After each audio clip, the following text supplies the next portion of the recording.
En este vídeo vamos a ver cómo modelar de una forma simplificada lo que se llama la dinámica fugoide en una aeronave. Modelar un avión requiere estudiar sólido rígido, aerodinámica, aeroelasticidad.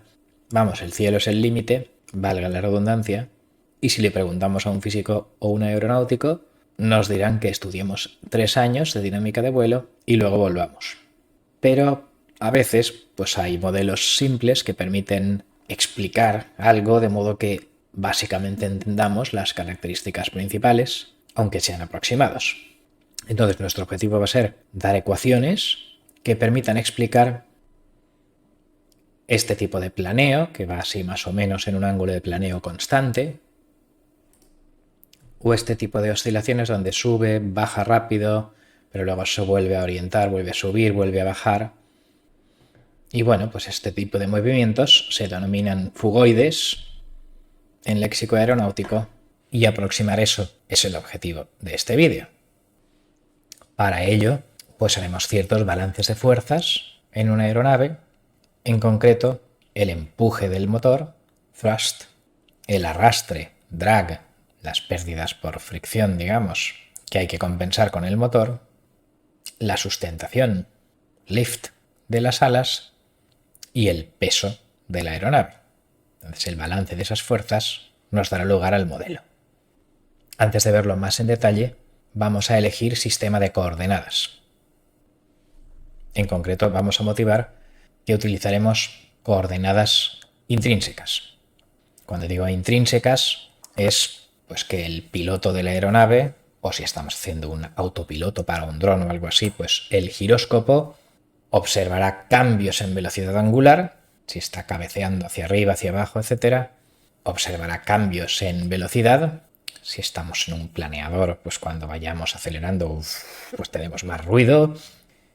Y el sistema de referencia, que es la dirección de avance y su perpendicular, pues es el sistema de referencia intrínseco en el que nosotros expresaremos las ecuaciones del modelo, porque es lo que siente el piloto o los instrumentos de a bordo y porque la sustentación lift parece que es normal al drag que tiene junto con el empuje del motor thrust, pues la dirección de avance o algo así.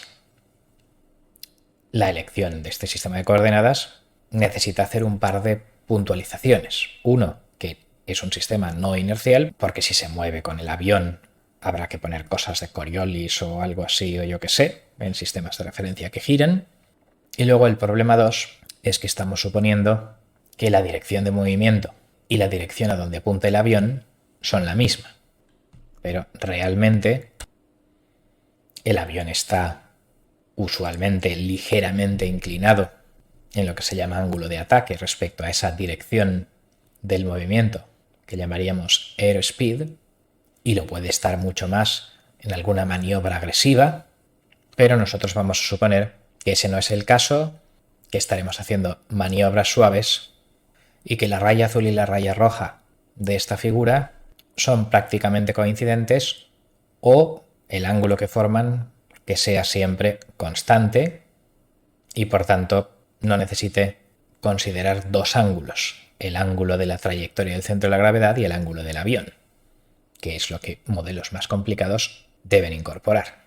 Nosotros, las suposiciones que vamos a hacer, pues va a ser un movimiento plano del avión, lo que se llama dinámica longitudinal en los textos de aeronáutica, o sea que vamos a considerar solo desplazamiento longitudinal y elevación. También consideraremos que el avión se alinea con la trayectoria del centro de gravedad, es lo que está dibujado aquí en esta simulación, y que el tamaño del avión comparado con el radio de curvatura es pequeño, con lo cual las ecuaciones que vamos a dar en estos loopings iniciales pues a lo mejor no son tan fiables.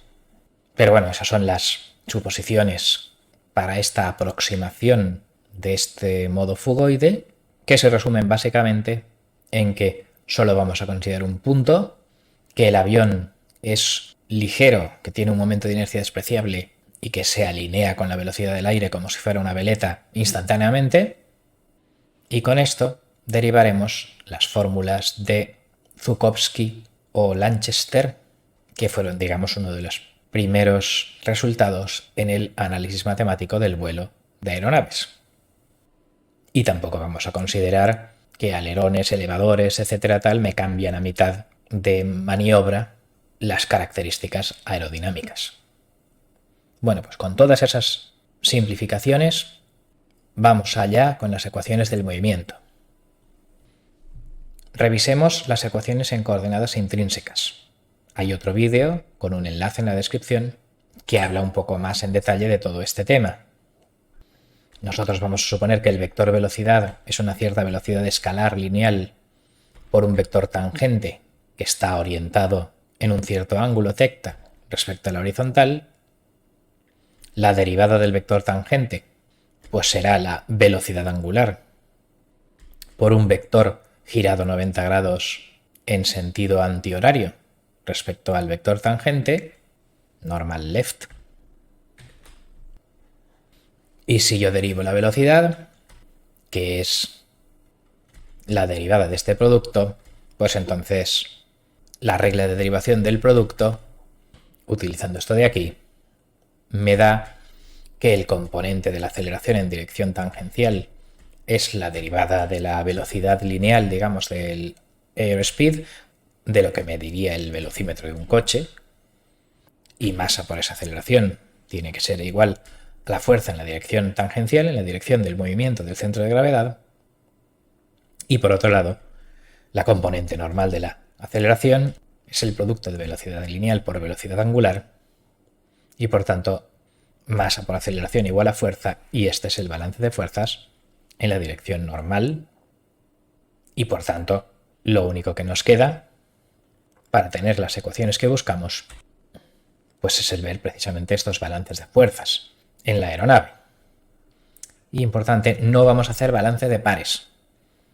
Esta es una de las suposiciones que en modelos más complicados de dinámica longitudinal enseguida se modifican, pero nosotros vamos a suponer que el avión es muy ligero y que cualquier desalineamiento respecto a la dirección del viento, digamos, que le pega, pues inmediatamente el avión se alinea tipo veleta, instantáneamente, súper rápido, y por tanto no vamos a hacer balances de pares. En este modelo, ya digo, simplificado. El balance de pares y aceleración angular es precisamente el siguiente nivel de complejidad de los modelos de la dinámica longitudinal de aeronaves en los libros de ingeniería aeroespacial. Aquí, por ahora, solo consideramos balances de fuerzas y, por tanto, si llamo θ a este ángulo con la horizontal de lo que es la velocidad del movimiento del centro de gravedad, esta v, pues entonces en coordenadas tangenciales el empuje es 100% tangencial, el arrastre, drag, también es 100% tangencial, la sustentación, lift, tiene dirección normal y el peso tiene weight, que es mg, claro, pues el componente weight por el seno de θ en la dirección tangencial, digamos, y el peso normal pues será el peso por el coseno de θ. Con lo cual, si consideramos positivo en la dirección de avance, esto es negativo, digamos, se opone al movimiento, y esto pues también es negativo, empuja hacia abajo, cuando consideremos no este θ, sino, digamos, girando en un espejo del avión, este θ desde aquí, y el normal girado a 90 grados, así. Digamos que el peso irá así, ¿vale? Es que en este dibujo, pues la manera usual de medir ángulos que se ha supuesto aquí en este θ, pues es medir 0 grados un poco respecto a una cosa que apunta hacia la derecha, ¿vale? Entonces ojo con los signos. Bueno, el tema es que ya tenemos el balance de fuerzas, despreciamos el balance de pares porque consideramos que si el momento de inercia es pequeño, se alineará muy rápidamente con el viento y por tanto despreciaremos esa dinámica. Y entonces ahora ya simplemente nos queda sustituir estas fuerzas tangenciales y normales en estas ecuaciones.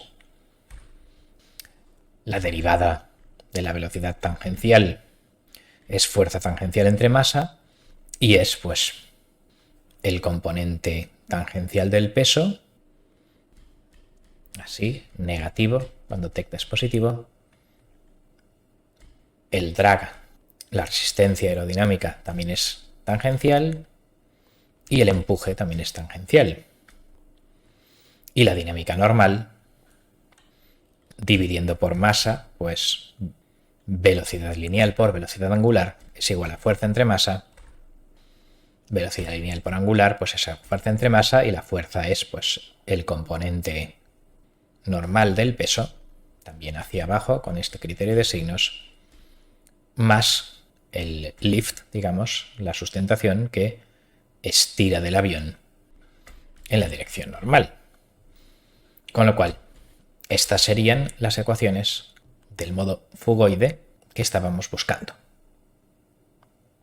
Si el empuje del avión no estuviera exactamente en la dirección tangencial y tuviera cierto ángulo gamma, podría haber un componente por ese coseno en la dirección tangencial y por un seno en la dirección normal, pero esto, por simplicidad, pues no lo vamos a considerar. Ahora simplemente queda, para terminar, pues sustituir sustentación como un cierto coeficiente L minúscula por la velocidad al cuadrado y arrastre por un cierto coeficiente D minúscula por la velocidad al cuadrado. Claro, lo mismo. Uno podría estar haciendo ensayos de aerodinámica y mecánica de fluidos y eso durante años, pero bueno, grosso modo, si no nos vamos a vuelos transónicos o supersónicos, pues estas fuerzas son más o menos proporcionales al cuadrado de la velocidad. Y claro, eso sí, si la aeronave se inclina respecto al aire, ángulo de incidencia tal, o sea, si nos complicamos, pues la cosa se complica, pero en esta primera aproximación, pues si lo suponemos así, pues entonces, dividiendo esta ecuación por la velocidad para llegar a una representación interna normalizada, donde solo haya derivadas a la izquierda, tenemos este par de ecuaciones que nos dan la dinámica tangencial y normal, siendo U el empuje, y luego si queremos simular trayectorias, integrando las dos ecuaciones de abajo, que realmente pues las dos primeras son independientes de las de abajo, pero en fin, si tengo una solución en las dos primeras y sustituyo esa solución en las ecuaciones de abajo y las integro, pues tendré la simulación de la trayectoria, por ejemplo, pues con O de 4,5 o lo que sea de MATLAB. Como aquí sale V dividiendo, pues claro, si la velocidad se acerca a cero, tendré una singularidad. Con lo cual, con todo esto, es con lo que hemos simulado esto de aquí, con ciertos parámetros numéricos, en MATLAB. Los detalles no los veremos aquí por brevedad, es integrar con cualquier integrador numérico estas ecuaciones de la teoría. Con lo cual vamos a concluir. En este vídeo hemos visto estas ecuaciones remarcadas en rojo, que son lo que se denominan el modelo aproximado de la dinámica fugoide de una aeronave. Modelo que explica este tipo de subidas y bajadas de aeronaves ligeras en maniobras suaves. Por supuesto, hay un montón de aproximaciones. Suponer que la inercia es pequeña, que el avión se comporta como una veleta que se alinea con el viento y por tanto con estudiar la dinámica del punto es suficiente. Hemos utilizado coordenadas intrínsecas, tangencial normal, y por eso nos han salido así un producto de velocidad lineal por velocidad angular en las ecuaciones del movimiento. Y simplemente recordemos, la velocidad angular es la velocidad angular de la trayectoria del centro de gravedad del avión. Modelos más sofisticados incorporan más ecuaciones diferenciales con el momento de inercia del avión y coeficientes de aerodinámica para esta rotación y estas maniobras más agresivas que aquí no hemos considerado. Pero gracias a estas simplificaciones hemos podido comprender cómo este modelo de segundo orden modela la dinámica asociada a estos balances de fuerzas, peso, sustentación, arrastre y empuje del motor. Bien, pues con esto concluimos. Muchas gracias por vuestra atención.